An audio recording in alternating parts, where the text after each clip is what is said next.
কোটা আন্দোলন, ফিরে দেখা সেই জুলাই 2024। এখন আমার সামনে যদি দুইটা অপশন থাকে যে দুইজনই সমান মেধাবী, একজন মুক্তিযুদ্ধের সন্তান, একজন রাজাকারের সন্তান, আমি অবশ্যই মুক্তিযুদ্ধের সন্তানকে চাকরি দিতে চাই। অবশ্যই। জি। তার মানে কি মুক্তিযুদ্ধের সন্তান নাতিপুতিরা কেউ মেধাবী না, যত রাজাকারের বাচ্চারা নাতিপুতি হলো মেধাবী, তাই না?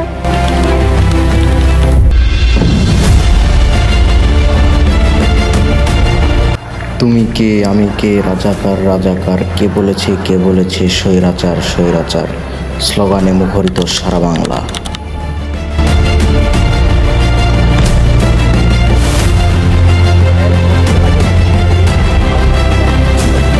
দফায় দফায় ভয়াবহ হামলা চালায় ছাত্রলীগ। আন্দোলনকারী শিক্ষার্থী আর ছাত্রলীগের সংঘর্ষে ঢাকা বিশ্ববিদ্যালয়। সবকিছুর জবাব দেয়া হবে, একটি ঘটনাও জবাব ছাড়া দেয়া হবে না। 16 জুলাই সারা দেশের শিক্ষার্থীদের ওপর পুলিশ ও ছাত্রলীগের হামলায় নিহত হয় 6 জন আর আহত হয় কয়েকশো। এদিনও ছাত্রলীগ সরাসরি গুলি চালায় শিক্ষার্থীদের ওপর।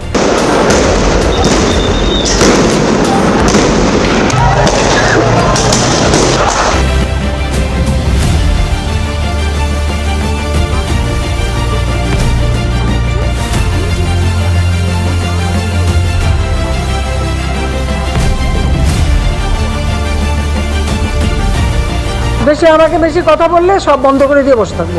2024-এর 18 জুলাই থেকে এক ঝটকায় বন্ধ হয়ে গেল দেশের মোবাইল ও broadband internet. Net blocks, internet society pulse আর OONI এর পর্যবেক্ষণে প্রমাণিত এই ব্ল্যাকআউটে দেশের 88 থেকে 90% ইন্টারনেট ট্রাফিক মুহূর্তেই উধাও।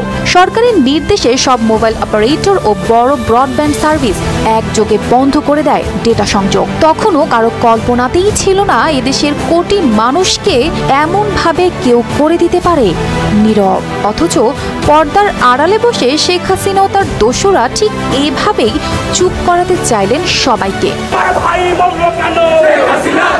তাদের ধারণা ছিল সোশ্যাল মিডিয়া থাকলেই তো মানুষ কথা বলে, প্রতিবাদ করে, লাইভে এসে সরকারকে নিয়ে ঠাট্টা মশকরা করে, বরং সবকিছু চুপচাপ বন্ধ করে দিয়েই দেখি তখন কারা আর গলা তোলে।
কোথাও খুঁজে পাবে না গো তুমি, ও সে সকল দেশে